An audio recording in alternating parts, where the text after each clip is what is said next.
Hello friends, welcome back to Sarbath kit channel. நான் கார்த்திகா முத்து. இன்னைக்கு Iftar special ஸ்நாக்ஸ்ல ஒரு சூப்பரான பிரெட் பாக்கெட் பன்னீர் ஷவர்மா தாங்க. டேஸ்ட் ரொம்ப சூப்பரா இருக்கும். கண்டிப்பா ஒரு டைம் நீங்க ட்ரை பண்ணுங்க. வாங்க இப்போ ஒரு சூப்பரான பன்னீர் ஷவர்மா எப்படி பண்றதுன்னு பார்க்கலாம். அதுக்கு முன்னாடி நம்ம சேனலை மறக்காம சப்ஸ்கிரைப் பண்ணிக்கோங்க. பிரெட் பாக்கெட் ஷவர்மா பண்றதுக்கு நான் இன்னைக்கு பிரெட் பீசஸ் எடுத்திருக்கேங்க. இதை சென்டர்ல மட்டும் ஒரு ரவுண்ட் ஷேப் இருக்கிற மாதிரி நம்ம கட் பண்ணி எடுத்துக்கலாம். நான் இந்த மாதிரி ஒரு மூடி எடுத்துட்டு நான் கட் பண்ணி எடுத்திருக்கேங்க. இதே போல எல்லா பிரெட் ஸ்லைசஸ்லயுமே இந்த மாதிரி ரவுண்ட் ஷேப் கட் பண்ணி எடுத்துக்கலாங்க. இப்ப எல்லா பிரெட்லயுமே ரவுண்ட் ஷேப் கட் பண்ணி எடுத்திருக்கேன். நெக்ஸ்ட் இப்ப நான் 4 பீசஸ் பிரெட் ஸ்லைசஸ் வச்சிருக்கேங்க. அது இந்த மாதிரி ரெண்டு பீசஸா எடுத்து சப்பாத்தி கட்டையில லைட்டா இந்த மாதிரி பிரஸ் பண்ணி எடுத்துக்கலாங்க.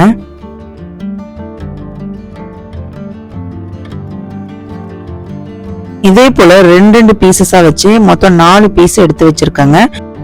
இப்ப நம்ம கட் பண்ணி எடுத்து வச்சிருந்த அந்த ஓரங்கள்ல இருக்கிற பிரெட் ஸ்லைசஸ் எல்லாத்தையுமே ஒரு மிக்ஸி ஜார்ல போட்டுட்டு நல்லா ஒரு 2 பல்ஸ் கொடுத்து எடுத்துக்கலாங்க.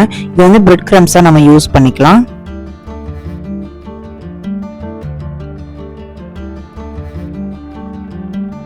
இப்ப நமக்கு பிரெட் கிரம்ஸ் ரெடி ஆயிடுச்சுங்க. இப்ப இது ஒரு பிளேட்ல எடுத்து வச்சுக்கலாம்.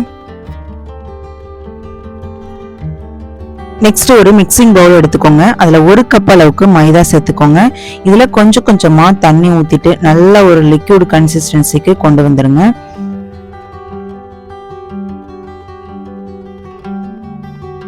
இப்ப இது கூடவே கொஞ்சமா சால்ட் போட்டு நல்லா மிக்ஸ் பண்ணி எடுத்துக்கோங்க. இப்ப நமக்கு ஒரு சூப்பரான மைதா பேட்டர் ரெடி ஆயிட்டு இது ஒரு சைடு இருக்கட்டும்.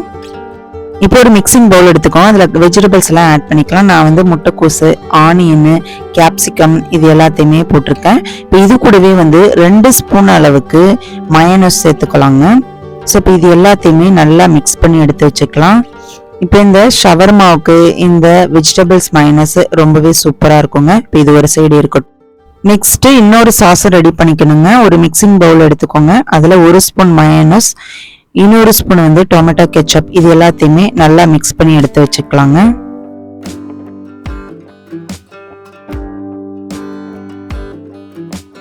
இப்போ ஒரு பிளேட் எடுத்துக்கோங்க. அதுல பன்னீர் பீசஸ் எல்லாம் எடுத்துக்கலாம். நான் இந்த பன்னீர் வீட்லயே ரெடி பண்ணதுங்க. இதோட லிங்க் கூட நான் டிஸ்கிரிப்ஷன்ல கொடுக்குறேன். இப்போ இந்த பன்னீரை மேரினேஷன் பண்ணிக்கணும். இப்போ 1 ஸ்பூன் அளவுக்கு சில்லி பவுடர் எடுத்துக்கோங்க. 1/2 ஸ்பூன் அளவுக்கு மல்லித்தூள், 1/4 ஸ்பூன் அளவுக்கு மஞ்சள் தூள், 1/4 ஸ்பூன் அளவுக்கு கரம் மசாலா, இது கூடவே கொஞ்சமா இஞ்சி பூண்டு பேஸ்ட், இது கூடவே தேவையான அளவுக்கு சால்ட், கொஞ்சமா லெமன் ஜூஸ். இது எல்லாத்தையுமே கொஞ்சமா தண்ணி ஊத்திட்டு நல்லா மிக்ஸ் பண்ணி எடுத்துக்கலாங்க.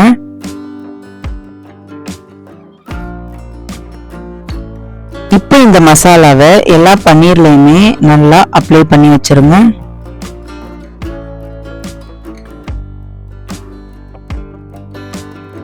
இப்போ இந்த பன்னீர் பீசஸ் எல்லாம் ஒரு 10 நிமிஷத்துக்கு அப்படியே ஃப்ரிட்ஜ்ல எடுத்து வச்சுக்கலாங்க.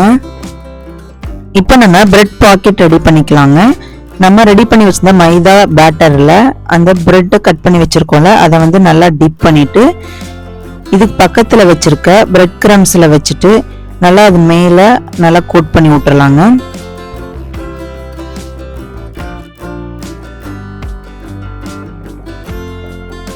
இதே போல நான் அடுத்த 2 பீஸ் பிரெட்டையுமே மைதால நல்லா டிப் பண்ணிட்டு பிரெட் கிரம்ஸ்ல நல்லா போட்டு பரட்டி எடுத்துக்க வேண்டியதாங்க. இப்போ நம்ம ஃப்ரை பண்ணி வச்சிருந்த பிரெட் பாக்கெட்ஸ் எல்லாத்தையுமே 1/2 an hour ஃப்ரிட்ஜ்ல வச்சுக்கலாங்க. இப்போ அடுப்பை பற்ற வச்சு ஒரு கடாயை வச்சுக்கோங்க. அதுல 1 ஸ்பூன் அளவுக்கு ஆயில் ஊத்திக்கலாங்க. நம்ம ரெடி பண்ணி வச்சிருந்த பன்னீர் பீசஸ் இதுல போட்டுட்டு நல்லா மிதமான தீயில வச்சு 2 சைடுமே நல்லா ஃப்ரை பண்ணி எடுத்துக்கலாங்க.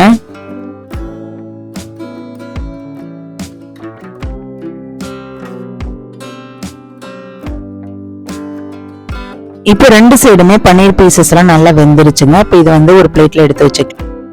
நெக்ஸ்ட் அடுப்பு பற்ற வச்சு கடாயை வச்சுக்கோங்க. அதுல கொஞ்சமா எண்ணெய் ஊத்தி எண்ணெய் நல்லா சூடு வந்ததுக்கு அப்புறம் நம்ம ஃப்ரிட்ஜ்ல எடுத்து வச்சிருந்த அந்த பிரெட் பீசஸ் எல்லாத்தையுமே நல்லா பொரிச்சு எடுத்துக்கலாம். நான் 2 பீசஸா பொரிச்சு எடுத்துக்கிறேங்க. இப்போ பிரெட் பீசஸ் ஒரு சைடு நல்லா வெந்துருச்சுங்க. இப்போ இன்னொரு சைடு வந்து திருப்பி போட்டுக்கலாம். இதே போல மிதமான தீயில 2 சைடுமே நல்லா கிறிஸ்பியா பொரிச்சு எடுத்துக்கலாங்க. இப்போ நான் வந்து 2 பீசஸை பொரிச்சு எடுத்திருக்கேன். இன்னொரு பீசஸையுமே நல்லா பொரிச்சு எடுத்துக்கிட்டேங்க. இப்போ இது ஒரு சைடு இருக்கட்டும். நம்ம ஃப்ரை பண்ணி வச்சிருந்த பன்னீர் பீசஸை சின்ன சின்ன துண்டுகளா கட் பண்ணி எடுத்துக்கலாங்க. இப்போ நம்ம ஷவர்மா பண்ண ரெடி பண்ணிக்கலாங்க. நம்ம ஃப்ரை பண்ணி வச்சிருந்த பிரெட் பீசஸை 2ஆ கட் பண்ணி எடுத்துக்கலாங்க. இதே மாதிரி கட் பண்ணும் பொழுது இப்போ 2 சைடு பிரெட் கிடைக்குங்க. இதை வந்து சென்டர்ல இந்த மாதிரி ஒரு பாக்கெட் மாதிரி நமக்கு கிடைக்கும். அதுல நம்ம ரெடி பண்ணி வச்சிருந்த அந்த சாஸை ஃபர்ஸ்ட் அப்ளை பண்ணிக்கோங்க. நெக்ஸ்ட் வெஜிடபிள்ஸ் எல்லாத்தையுமே எடுத்து வச்சுக்கோங்க. இது கூடவே வந்து பன்னீர் பீசஸையுமே இந்த மாதிரி மேலே வச்சுட்டு அது மேலே அகைன் வந்து அந்த நம்ம சாஸை வந்து எடுத்து வச்சுக்கோங்க. இப்போ இதே போல் நான் இன்னொரு பாக்கெட்டையுமே ரெடி பண்ணி காமிக்கிறேன் பாருங்க. அவ்வளோதாங்க, அருமையான பிரெட் பாக்கெட் பன்னீர் ஷவர்மா செம்மையா ரெடி ஆயிட்டுங்க. பார்க்கறதுக்கு ரொம்ப டெம்ப்டிங்கா இருக்குங்க. டேஸ்ட்டுமே ரொம்ப சூப்பரா இருக்கும். இந்த பிரெட் பாக்கெட் ஷவர்மா வந்து டேஸ்ட் ரொம்ப சூப்பரா இருக்குங்க. வெளியில நல்ல கிறிஸ்பியான அந்த பிரெட் ஸ்லைசஸ், உள்ளுக்குள்ள அந்த பன்னீர் மைனஸோட சேர்த்து சாப்பிடும்போது டேஸ்ட் அருமையா இருக்குங்க. கண்டிப்பா இந்த இஃப்தாருக்கு ஒரு டைம் இதை போல ட்ரை பண்ணி பாருங்க. உங்களுக்கு இந்த ரெசிபி பிடிச்சிச்சு அப்படின்னா ஒரு லைக் பண்ணிட்டு உங்களோட ஃப்ரெண்ட்ஸ் அண்ட் ஃபேமிலிக்கு ஷேர் பண்ணுங்க. நாளைக்கு இன்னொரு இஃப்தார் ரெசிபியோட நான் உங்களை வந்து மீட் பண்றேன். தேங்க்யூ ஃபார் வாட்சிங்.